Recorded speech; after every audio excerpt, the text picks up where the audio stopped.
Hello there guys and welcome back to the channel. So this is War 5 of Season 34 and New Nation's going up against X5E.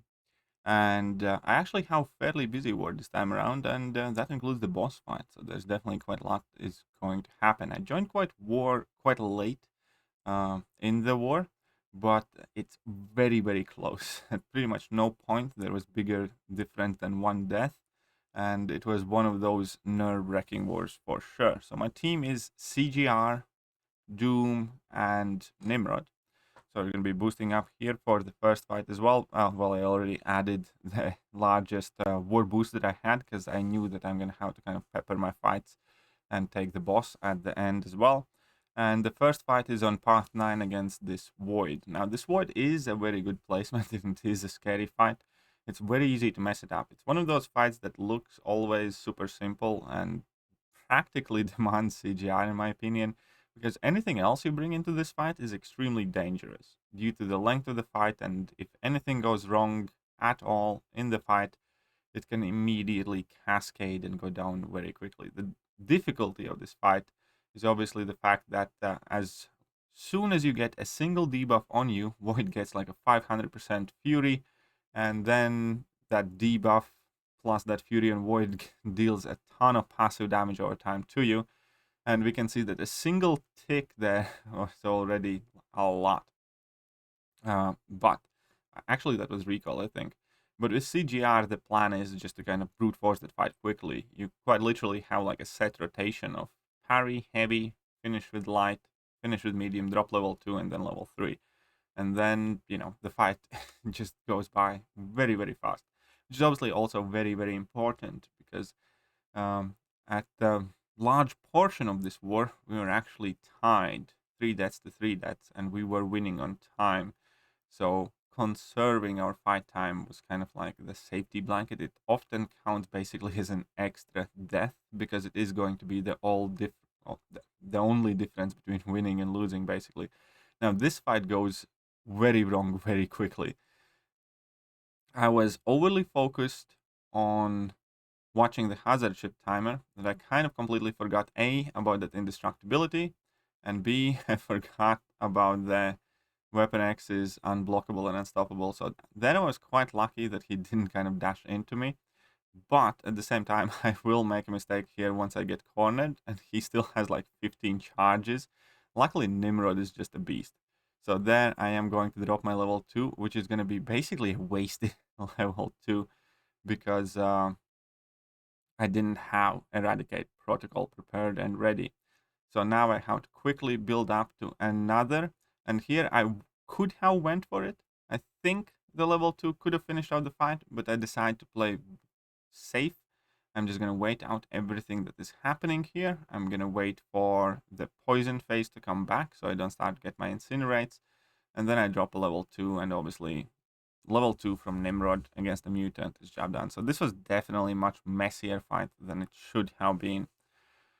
And here I have the next fight against Kitty Pryde. So this is Ebb and Flow Intercept, but obviously Kitty Pryde is Mystic Defender. And I actually have had few close calls this season against Kitty Pryde.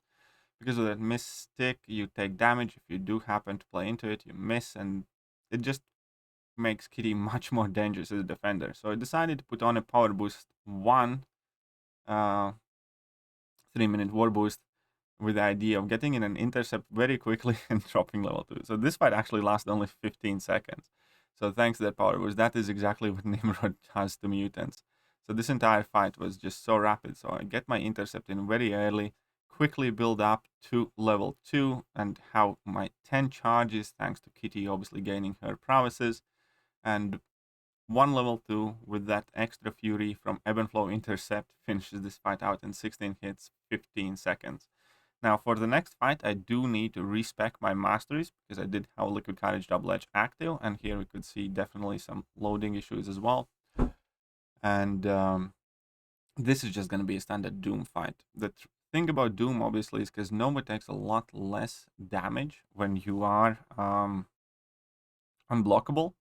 So I'm not even going to try and intercept in this fight. This entire fight, I am just basically Gonna put Nova in Doom Cycle, keep my staggers up as well, and control the power, and not rush it at all. The idea is just to cycle my level 3s, and that is it. So he has Mighty Charge, he has an Ebb and Flow Intercept.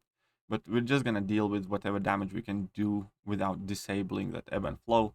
I mean, I definitely could have done it if I wanted to, but I know that yeah, Doom's gonna get through this fight anyways, because those level 3 do a lot of damage, and obviously you can keep cycling them, and the extra buffs that Nova gains that you can nullify are just going to be helping me. So here we push him back up 3 bars of power, steal some of that. We are at 2 bars immediately ourselves here. So just go for full combo, heavy slap for good measure. Another level 2. It's not going to quite finish him, but it's going to deal plenty of damage. It's not going to be too bad. So he's going to go from 57% to 45%, so 12% there. But now our regular hits are also hitting quite well through that protection. Again, another Doom Cycle loop there. We're at 2 bars of power, 2 Furies active. And I'm just going to go ahead and go for another level 3 there. And this one is going to finish off the fight, which is awesome. No stress, no fluff, no kind of needless complications.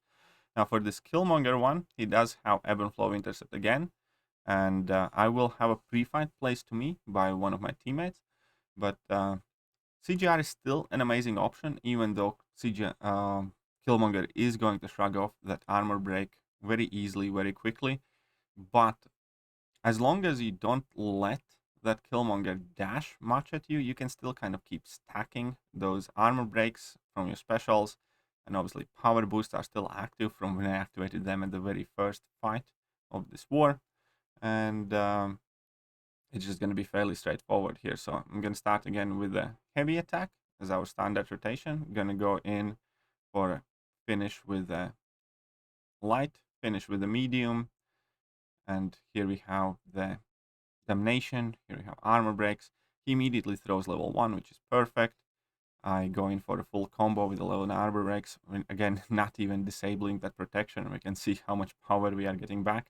At this point, I had like 17 armor breaks at the end of that level 2. And the war fight against Killmonger is over. He's very tanky, but obviously CGR does insane amount of damage.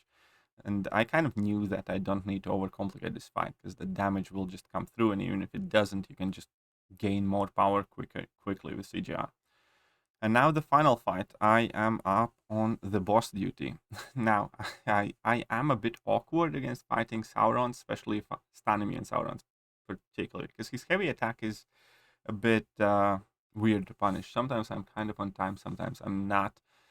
We had options for this boss in between like Nimrod and Tigra, but we decided to go with Nimrod just because I knew that even if I eat like 3 or 4 combos from this Sauron, I'm gonna be fine. And I will eat some combos, but I was very, very confident. So I'm gonna start with Power Start 1, because the initial idea was to drop level 1 in order to gain that Energize buff, which is gonna let me get to my level 2s quicker. And in between 1 level 1 and 2 level 2s, the fight ought to have been over. Here, unfortunately, I do get parried, and he does crit on me like a little bastard. But I'm also at the same time at 10 charges here in my Eradicate protocol. I can drop my level 2 through his block, and obviously that does a ton of damage already. So he's at 40% health there. And here I bait another heavy attack that I punish. He's under 40%. I just need to get to my level 2. I realized that level 1 wasn't even that necessary. But here for a while he kind of refuses to throw it, but it's fine now he does. So I just wait it out. Level 2 is super easy to deal with. You can just outrange it. And here he pushes me to a level 2 already. I just need to get my 10th charge in order to get my Eradicate protocol ready, which I have now. And I'm actually just going to drop my level 2 again without worrying whether it connects or not, because Nimrod has them unblockable. So that was a fairly easy fight, not the most pretty fight, but it only actually took 28 hits and 1 minute of fight time. So obviously Nimrod absolutely destroys that.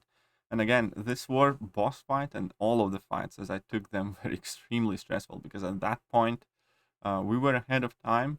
but again, the death counts were absolutely equal. So there was absolutely no room for error, because if I don't die, we are still in a position to win this war. If I do, we'd probably lose it.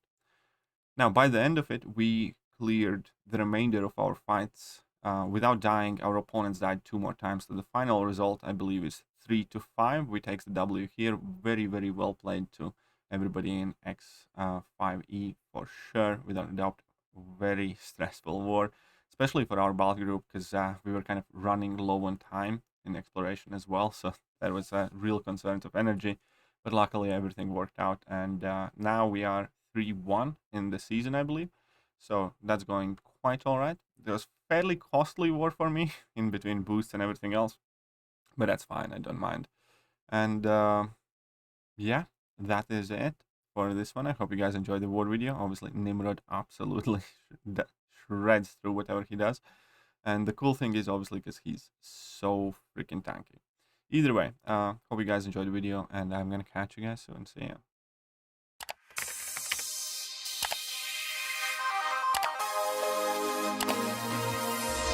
Hello there guys, and welcome back to the channel. So we have all the information about the